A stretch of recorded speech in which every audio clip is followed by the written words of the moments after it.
महावीर स्वामी जन्म महोत्सव महावीर जयंती पर भव्य शोभायात्रा का आयोजन दिनांक 10 अप्रैल 2025 श्री 1008 भगवान महावीर स्वामी जी जन कल्याणक एवं रथयात्रा महोत्सव महावीर जयंती सकल जैन समाज धौलपुर द्वारा भव्य दिनांक 10 अप्रैल 2025 हर्ष उल्लास एवं भक्ति भाव के साथ मनाई जाएगी। इस अवसर पर पुरानी सब्जी मंडी स्थित श्री 1008 आदिनाथ दिगंबर जैन मंदिर से भव्य शोभायात्रा निकाली जाएगी। भगवान महावीर स्वामी जयंती शोभायात्रा में भगवान महावीर स्वामी जी के जीवन दर्शन पर आधारित 15 झांकियां, स्वर लहरियां बिखेरते हुए 4 बैंड, ढोल, नगाड़े, घोड़े, बगिया आदि शामिल होंगी। शोभायात्रा का पूर्व से निर्धारित मार्ग शोभायात्रा श्री आदिनाथ दिगंबर जैन मंदिर पुरानी सब्जी मंडी से प्रातः 9 बजे प्रारंभ होकर पुरानी सब्जी मंडी, नरसिंह रोड, तोप तिराहे, बजरिया रोड, बजरिया चौराहा, गडरपुरा रोड, पुराना राजाखेड़ा बस स्टैंड रोड, पुराना डाकखाना चौराहा, सेठ प्रताप सिंह मार्ग, हलवाई खाना मार्ग, हनुमान तिराहे होती हुई भगवान महावीर स्वामी शोभायात्रा का लगभग दोपहर 3 बजे जैन मंदिर पर समापन होगा। जैन समाज धौलपुर के अध्यक्ष धनेश जैन ने शोभायात्रा मार्ग की क्षतिग्रस्त सड़कें, लूज विद्युत लाइनें, शोभायात्रा मार्ग की साफ सफाई, सुरक्षा के साथ महावीर स्वामी जी की जयंती के दिन सरकार द्वारा पूर्व से प्रसारित आदेश पशुवध मांस विक्रय पर रोक की पालना सुनिश्चित करने का अनुरोध प्रशासन एवं नगर परिषद धौलपुर से किया है। महावीर स्वामी जन कल्याणक महोत्सव की तैयारियां को लेकर बैठक का आयोजन किया गया। बैठक में जैन समाज धौलपुर के अध्यक्ष धनेश जैन, महामंत्री अमित जैन, सोनू, कोषाध्यक्ष पवन जैन, फॉरेस्टर समाज सेवी रुपेश जैन, डॉक्टर सुरेंद्र कुमार जैन, रेलवे सलाहकार परिषद के सदस्य सतीश चंद्र जैन, अजय जैन, दिनेश नागर, विनय जैन, रॉयल स्कूल से मंत्री कृष्ण मोहन जैन, राहुल जैन एडवोकेट सहित समाज जन मौजूद रहे।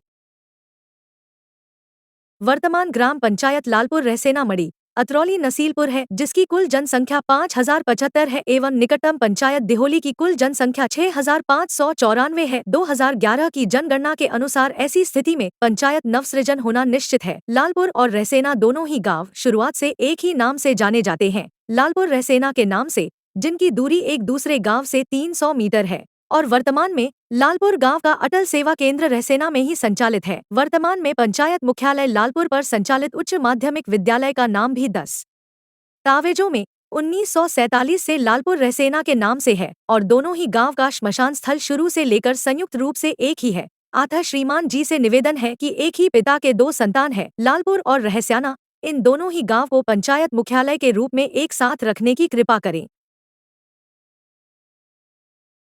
कृषि उपज मंडी के 13 साल पुराने केस का हुआ फैसला। धौलपुर कृषि उपज मंडी समिति धौलपुर की ओर से मुलजिमान राजेंद्र प्रसाद, महेश चंद, प्रवीण कुमार के विरुद्ध परिवादित आशय का प्रस्तुत किया गया कि मुलजिमान धौलपुर के बाहर से चीनी, गुड़, बूरा का आयात कर थोक व्यापार करते हैं। जांच करने पर पाया कि मुलजिमान ने चीनी का आयात किया, जिसका अपने खातों में इंदराज नहीं किया और न ही अपवंचित मंडी शुल्क 7,57,590 7,57,590 रुपए का परिवादी को भुगतान नहीं किया है। परिवादी की ओर से कहा गया कि मंडी शुल्क में पेनल्टी जमा कराई जावे व मुलजिमानों को सजा दी जावे। इस पर मुलजिमान की ओर पैरवी कर रहे एडवोकेट अशोक कुमार अग्रवाल ने बताया कि परिवादी द्वारा परिवाद गलत तथ्यों के आधार पर प्रस्तुत किया है कि मुलजिमान मंडी शुल्क में पेनल्टी अदा करने के लिए उत्तरदायी नहीं है, जिसमें अधिवक्ता अशोक अग्रवाल की ओर से कई राजस्थान हाई कोर्ट की रूलिंग्स पेश कर बहस की गई, जिसे सुनकर दिनांक 20 मार्च 2025 को अतिरिक्त मुख्य न्यायिक मजिस्ट्रेट धौलपुर श्री भीम सिंह मीना जी के द्वारा आदेश दिया गया कि उक्त तीनों ही मुलजिमानों को आरोपित अपराध अंतर्गत धारा 28(2) कृषि उपज विपणी अधिनियम 1961 के आरोप से संदेह का लाभ देकर तीनों मुलजिमानों को दोष मुक्त घोषित किया गया है। मैं अशोक कुमार अग्रवाल एडवोकेट धौलपुर कृषि उपज मंडी समिति धौलपुर के सचिव की ओर से महेश चंद, प्रवीण कुमार और राजेंद्र प्रसाद के विरुद्ध एक प्रवाद पत्र प्रस्तुत किया गया था, जिसमें यह कहा गया था कि चीनी, गुड़, खांड का ये थोक व्यापार करते हैं और इन्होंने मंडी शुल्क 7,57,590 रुपये का कर का अपवंचन किया है। वो राशि इन्होंने अदा नहीं की है और न्यायालय से निवेदन किया कि इनको सजा दी जाए मुलजिमान को और राशि में पेनल्टी के इनसे प्रदान कराई जाए।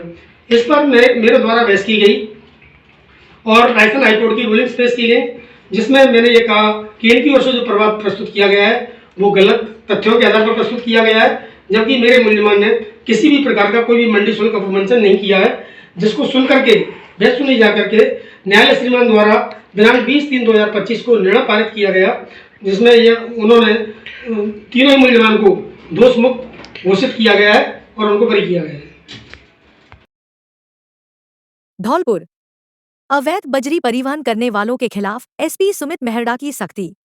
अवैध बजरी के कारोबार में लिप्त एक आरोपी को किया गिरफ्तार। लंबे समय से अवैध बजरी के कारोबार से जुड़ा था आरोपी। बसई डांग थाना इलाके के रजई खुर्द निवासी है आरोपी बृजराज। थाना प्रभारी गंभीर सिंह, हेड कांस्टेबल अशोक